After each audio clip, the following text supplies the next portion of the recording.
We're in beautiful Rialto, California, visiting Pilot, the largest travel center network in North America. And run on less messy middle, Pilot will run one of its 5 Hyundai XCIENT hydrogen fuel cell trucks to deliver hydrogen across Southern California.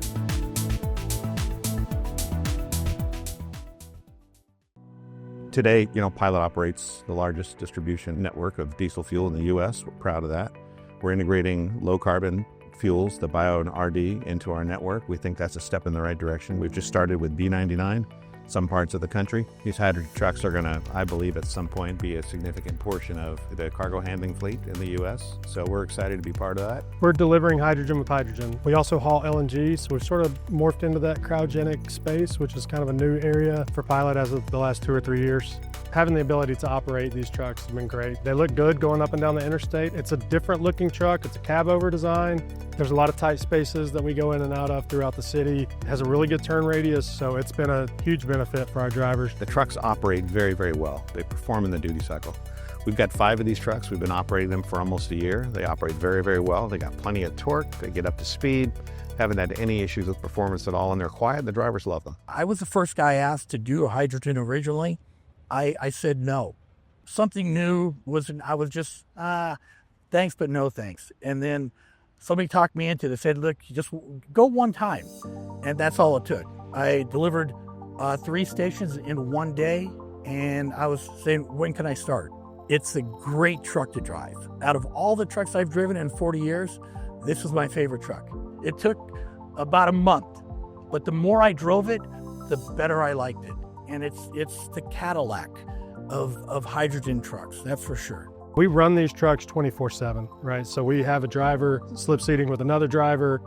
We don't have to pull it off to charge it. That's been a huge benefit for us on this truck. Hydrogen is, for us, for our perspective, great for long haul, for high payload applications where you need a lot of range, even though we know that we have to overcome certain challenges, especially when it comes to infrastructure and hydrogen availability. We have 2 fuel cell electric systems on our truck. One you can see here, typically where the engine would have been, and then you can see another fuel cell system right under our tank system structure.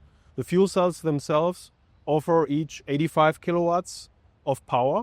Both fuel cell systems together drive the 350 kilowatt e-motor, together with a 72 kilowatt hour battery pack. So think of a fuel cell truck as a hybrid vehicle that has both batteries and fuel cell systems, and both power the truck at the same time.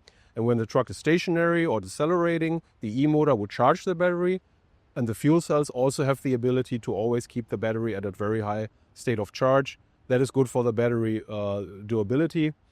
We need a battery because, especially when we lift off, we need a lot of power. And fuel cells like to be driven in a more constant power level, whereas the battery can really co-power in the beginning and then also offers later, when we decelerate or go downhill, the ability to recuperate energy and put that back into the battery, which helps for driving range and fuel efficiency. The way that this Hyundai is set up, it's easier to access certain components. We jumped in full force. We were able to get training right away. We've actually built a hydrogen bay to be able to service these vehicles here at our dealership. It's an investment into the future. It's very hard always to give a very clear answer on what the driving range is. We have seen a spectrum of about 430 up to 510 miles, depending on many factors such as highway speed, route, and payload, or overall GCW. Originally, when I first started driving a hydrogen truck, my average mileage per kilogram was about 5.9, which is not great, but I learned how to drive it. I just drove it yesterday. I was at 9.1 miles per kilogram. So there's a way to drive it. It's my job to train drivers on how to maximize miles per kilogram. So this is our hydrogen tank system. It holds about 70 kilograms of hydrogen fuel at 700 bar, which is about 10,000 psi. That tells you how high the pressure is. If you think about that, your car tire may be 35 psi, so these are 10,000. What you can see here is that they are all connected to a common line. So these 10 tanks act as a singular tank, meaning when the truck gets refueled, all of those tanks get filled at the same time at the same rate and offer a total of 70 kilograms of hydrogen fuel. This tank system has been designed with safety first in mind. So this is a very rigid, strong, crash-tested structure. And all of those tanks are equipped with an emergency release valve. If there's a thermal event and the tank would heat up, there would be a very controlled release of hydrogen gas, and all of those tank lines basically go up to the roof of the vehicle, and you can see a small cutoff at the roof, and then the hydrogen would basically vent out there. I think a huge part of it for the industry in general is the safety side of it. It's different as far as the high voltage aspect. You have a lot of high pressure with the hydrogen side.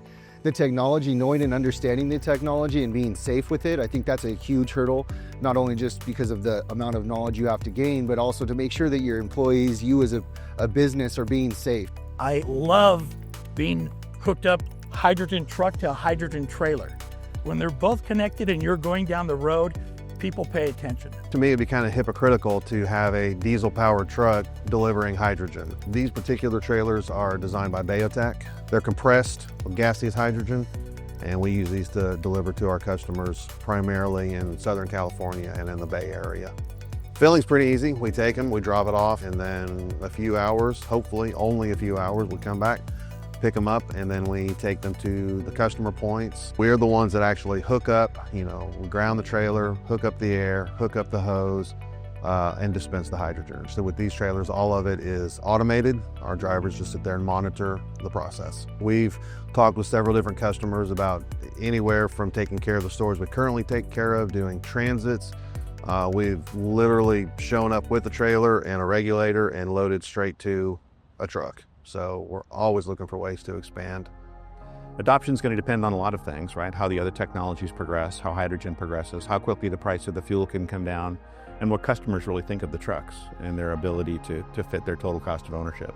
There's no commodity market for hydrogen molecules. You cannot just go to a spot market and say, I want to buy 5 tons of hydrogen per day. You won't find that. You really have to go into arrangements with, for example, industrial gas companies. You have to let them know what you need, and then you negotiate pricing, a take or pay agreement, which makes economics sometimes difficult because you have to basically carefully match offtake and production. You cannot just have excess hydrogen available that nobody would use. So this needing the customer's needs, understanding how much a customer drives, how much fuel you need, then getting a fueling arrangement done while building the infrastructure, which is more expensive than a diesel refueling station, as you can imagine. That has surprised me the most, how challenging that would be. Blue hydrogen presents an opportunity to have very low cost hydrogen in the marketplace that's produced from fossil natural gas. So that may present a much easier opportunity to go to market and bring down the cost of hydrogen sooner rather than later. But the OEMs, I think, are going to play a key role in terms of developing products that are both efficient, can perform in the duty cycle, and are cost effective. We need infrastructure, but there are a lot of heavy hitters in the industry. We would not have this if we didn't think that this is where it's headed.